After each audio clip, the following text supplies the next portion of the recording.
Alright, welcome back to another video.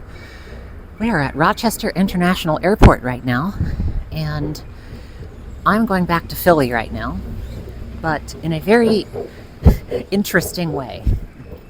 Alright, I'm going through the TSA line in a second, but the plan for today is to fly into Newark from here, and then take NJT and SEPTA to close the gap. A few moments later. Alright, so I'm sitting near my gate, and the plane just unloaded everybody, so I'm guessing that we're going to start boarding soon. Official boarding time is in 12 minutes, so I'm optimistic we'll be off the ground on time. I mean, the trains on the other end run frequently enough that it's not a huge deal if we're not on time, but it'd be nice to get home earlier rather than later. A few minutes later. Alright, they've started boarding, and my group is probably up next.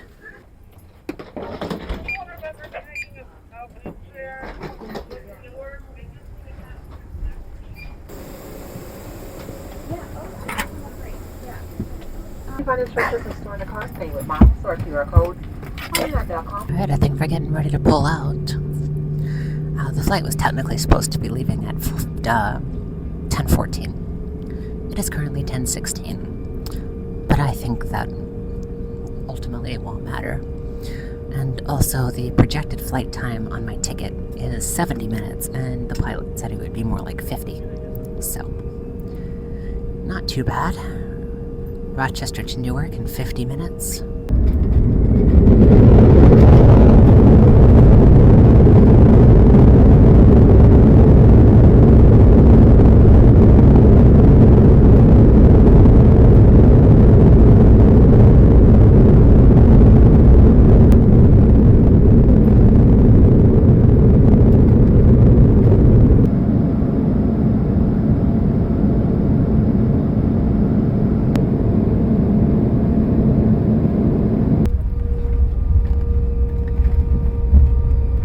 Welcome to Liberty International Airport, where local time is 11:12 a.m. Please remain seated with your seatbelt securely fastened until the seatbelt sign is turned off and the captain has parked the aircraft at the gate.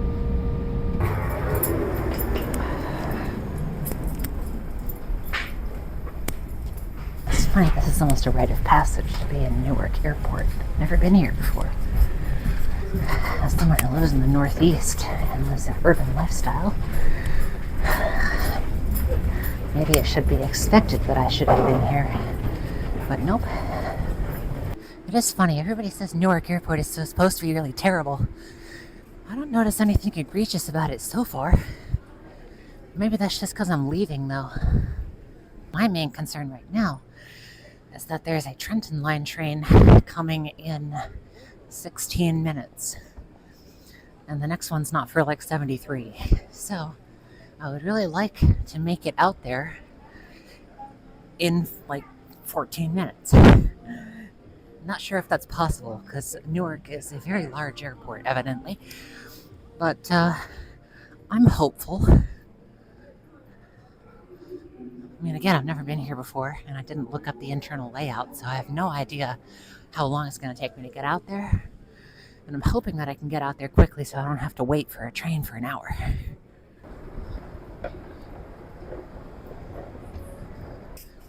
Well, admittedly, the airport does start to feel a little bit labyrinthine as I try to find the exit. But there's clear signage, so I'm not getting lost. I'm just twisting and turning a lot. Well, that's confusing. Trains to city this way and that way.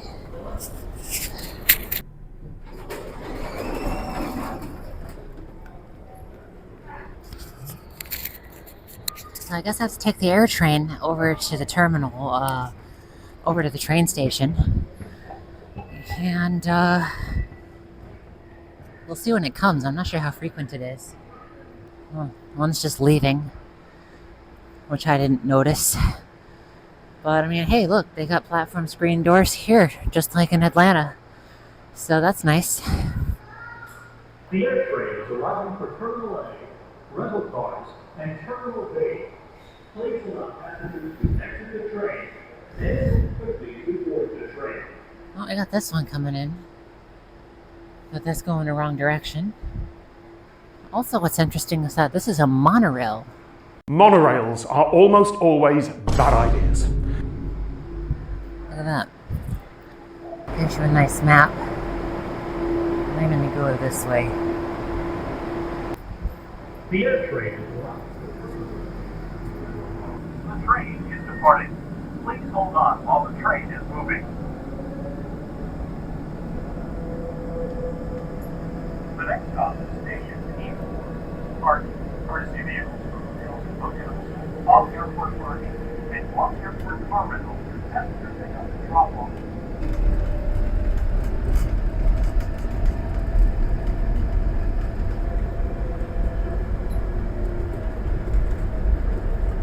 This is the train station. Please move quickly to exit the train. Please remove all limits.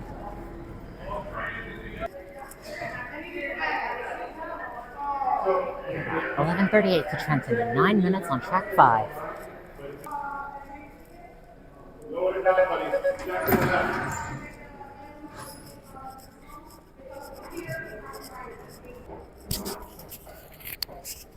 Alright, so I got quite lucky with the timing of this flight, in that both I was able to get out here to the train station in time to catch this train, and that we arrived when we did in the first place. That meant that I didn't have an uncomfortably long wait to begin with. So, I mean, we easily could have arrived just after a train left, and then I'd be waiting for like 50 minutes or something like that. That could have easily happened, but it didn't. So, yeah, we are just gonna wait for the train to show up, I suppose.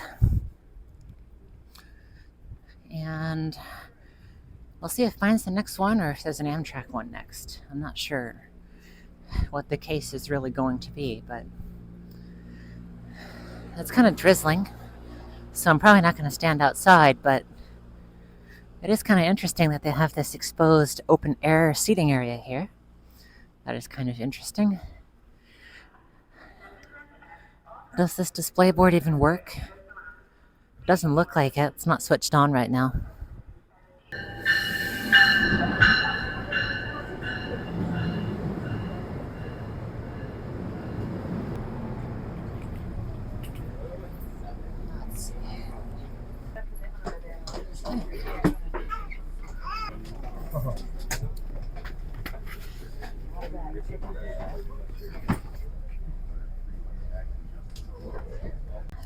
So this is very disturbing.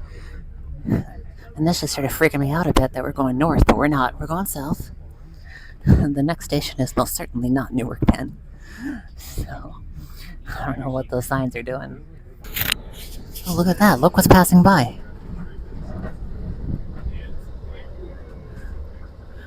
Just barely going faster than us right now. But this is, I believe, one of the newest Acela's. Just randomly. I didn't expect that.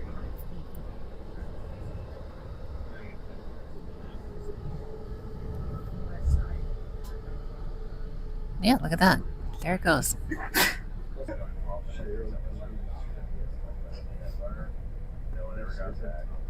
I think it's pretty cool when these NJT commuter trains can actually just kind of floor it along the Northeast Corridor. It's pretty cool. During some of the longer stretches between stations, we can actually end up going quite fast. Alright, we are rapidly coming up on Trenton, and if my math is right, I will have approximately a 3-minute transfer to the Trenton line. So just barely squeaking it in. I'm hoping that it's a cross-platform transfer. Even if it's not, I bet I can still make it as long as the train doesn't go slow into the train station or something like that. I'm hopeful. I'm very hopeful. Either way, I'm going to pack my stuff up and go stand by a door just to be safe. Though I will say it's interesting just how much this train has cleared out as we have traveled. It started out so full I had difficulty finding a seat, and now it's almost empty. Like almost completely empty. Just look at that. It's like there's nobody here anymore. Rather shocking. But anyway, I'm still standing by the door, just so that way I can get off the train quickly. But I'm not going to be fighting with anybody else, so that's good.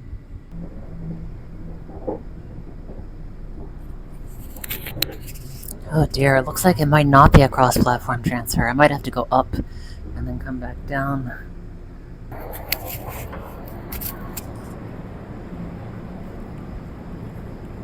Oh, I was wrong. It is a cross-platform transfer. Look at that. That's a different train waiting, not this one.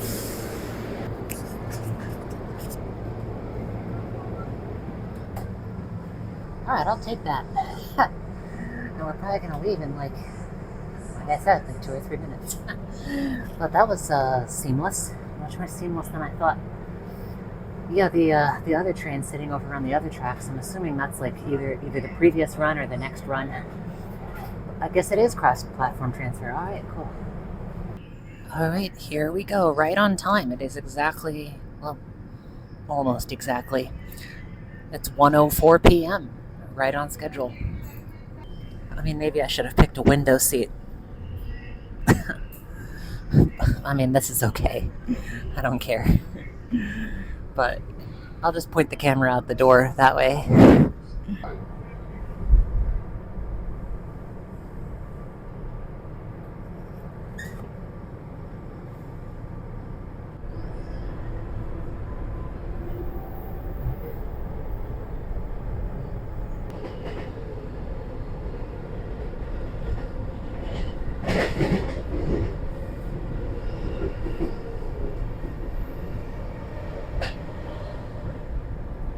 Alright, we just passed North Philadelphia Station, so 30th Street is next, and that is where we will be getting off and concluding the video.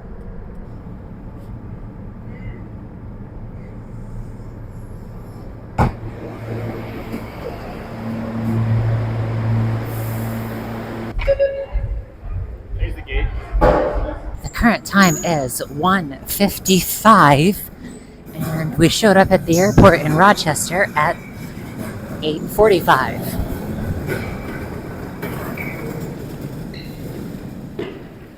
Now that said, we showed up quite early. I probably didn't have to show up at the airport at 8:45. I probably could have gotten away with, I don't know, 9:15 or 9:20. And that would have been just fine. So, but we'll still count 8:45 as the benchmark. And that means 9:45, 10:45, 11:45, 12:45, 1:45. So this trip took 5.5 hours, which is approximately anywhere between 2 and 4 hours faster than taking either a bus or a train, and certainly much cheaper than flying directly in here. So I'll take that as a win, and I'm gonna go get on the subway. So I'm just gonna leave the video off here. Hope you found this barely useful. Thanks for watching. See you next time.